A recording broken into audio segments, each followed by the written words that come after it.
Bienvenue. On se retrouve aujourd'hui pour une vidéo un petit peu différente de d'habitude pour vous parler de la ville où l'on habite. Voilà un an qu'on a posé nos valises dans une petite ville de Suède, au nom qu'on ne sait toujours pas comment prononcer, même après 6 mois de cours de suédois. Il s'agit de Växjö. Tes souhaits. Ah non mais c'est vraiment le nom de la ville. Växjö. Oui. Donc, il s'agit de Växjö, une ville qui, du haut de ses 84 000 habitants et ses nombreux lacs, prétend être la ville la plus verte d'Europe.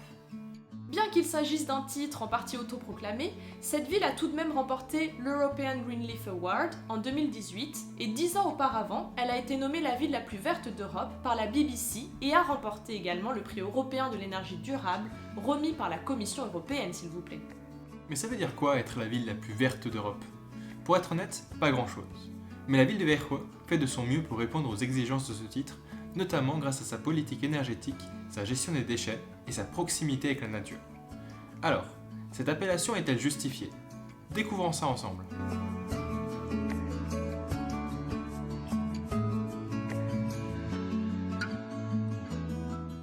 Commençons par le secteur le plus important, l'énergie.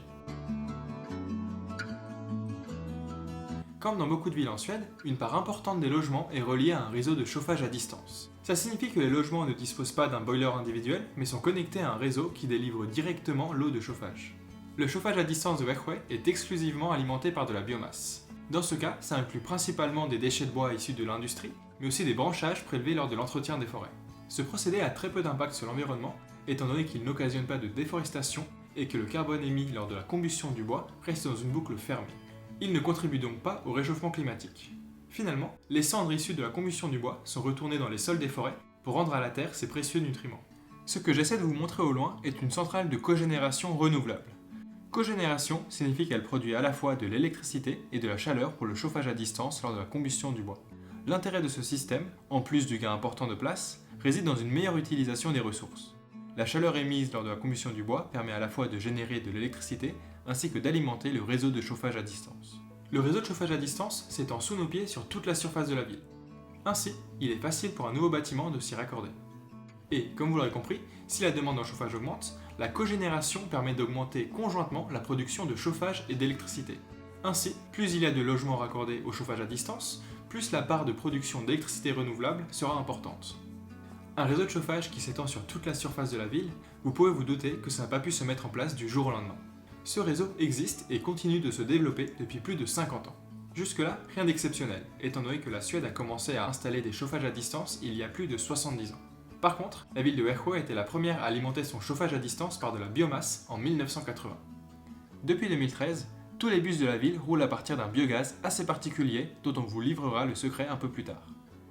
Concernant les voitures, elles sont encore majoritairement à essence, bien que certaines roulent au biogaz. Nous pouvons d'ailleurs observer une proportion importante de voitures électriques dans la ville, qui a commencé ces dernières années à déployer des bornes de recharge pour rendre la motorisation électrique plus attractive. En plus de ça, la Suède dispose de la taxe carbone la plus élevée au monde, ce qui semble efficace étant donné qu'elle a permis une réduction de 25% des émissions carbone de la Suède, tout en augmentant son PIB de 60%. Un autre point important dans la stratégie énergétique de la ville est la construction de bâtiments avec une structure en bois. Pourquoi est-ce si important? Car le bois est une ressource renouvelable qui est disponible localement. De plus, construire en bois requiert moins d'énergie qu'avec du ciment. Finalement, le bois étant facilement recyclable, son utilisation favorise une économie circulaire. Mais alors, nous avons une ville qui a entamé sa transition vers les énergies renouvelables il y a plus de 40 ans, alors que dans le reste du monde, la consommation d'énergie est majoritairement fossile encore aujourd'hui. Qu'est-ce qui pourrait donc expliquer cette avance dans ce domaine? Pour comprendre cela, il faut remonter aux années 70, lorsque la ville de Växjö était loin d'être la ville verte que nous connaissons aujourd'hui, et dont les lacs étaient très pollués. La décision de les nettoyer a amorcé un changement radical pour la ville. Cet événement coïncidant avec le premier choc pétrolier, la solution semblait toute tracée vers une sortie de la consommation d'énergie fossile. Finalement, en 1996, les politiciens de la ville ont décidé unanimement qu'elle sortirait complètement des énergies fossiles.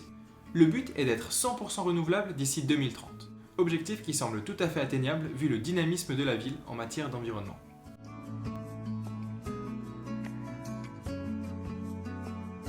Avec sa zone industrielle remplie de grandes enseignes, la ville n'est certes pas un modèle de slow consumption, mais elle a tout de même un marché de seconde main assez développé, avec notamment ce grand magasin qui reprend petit et grand mobilier, vaisselle, vêtements.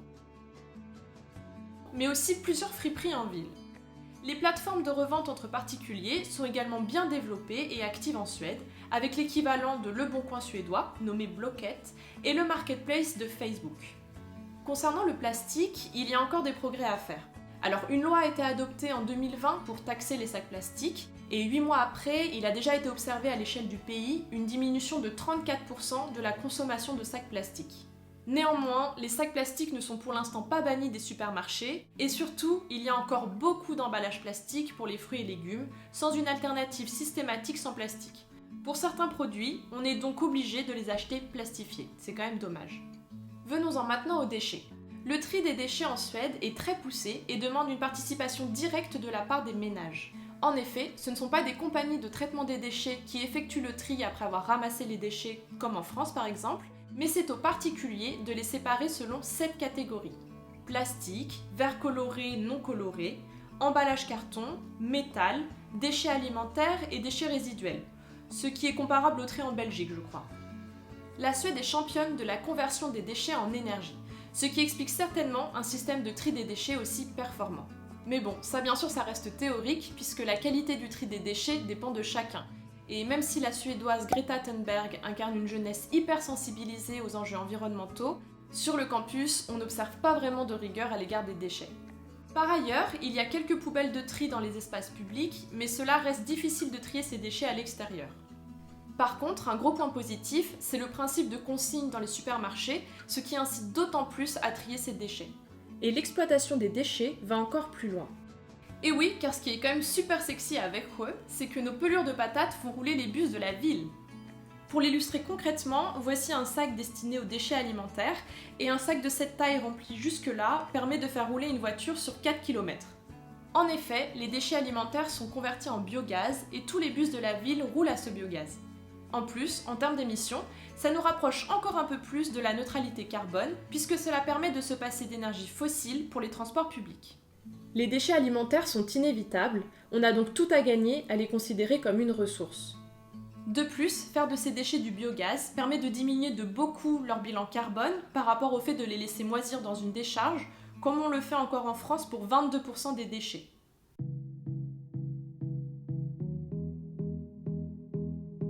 Alors, on a parlé des bus roulant au biogaz et des politiques incitatives pour rouler plus proprement, mais ce qu'il faut aussi mentionner, c'est la place du vélo. C'est un moyen de transport bien plus valorisé en Suède et dans les autres pays scandinaves qu'en France. Växjö en est le parfait exemple, avec plus de 190 km de pistes cyclables dans la commune.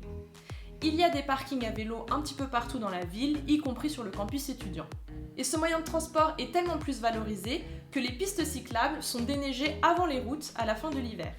Et là encore, le marché de la seconde main est super développé, ce qui permet de se procurer un vélo pour pas cher.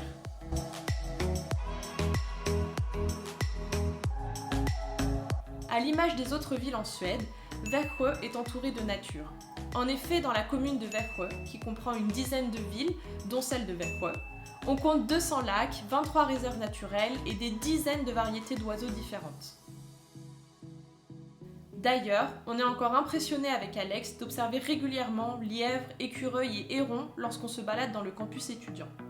La faune et la flore sont ici très développées et préservées. Les balades en forêt et autour des lacs semblent d'ailleurs faire partie du quotidien de nombreux Suédois de tout âge.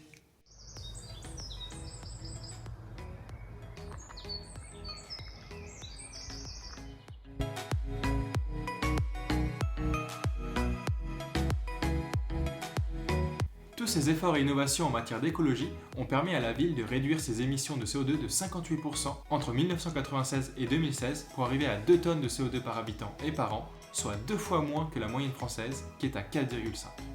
La Suède se place d'ailleurs en tête des pays leaders de la transition énergétique selon le rapport Energy Transition Index de 2018. Växjö est donc véritablement un modèle de transition écologique pour les villes moyennes, mais aussi pour les plus grandes.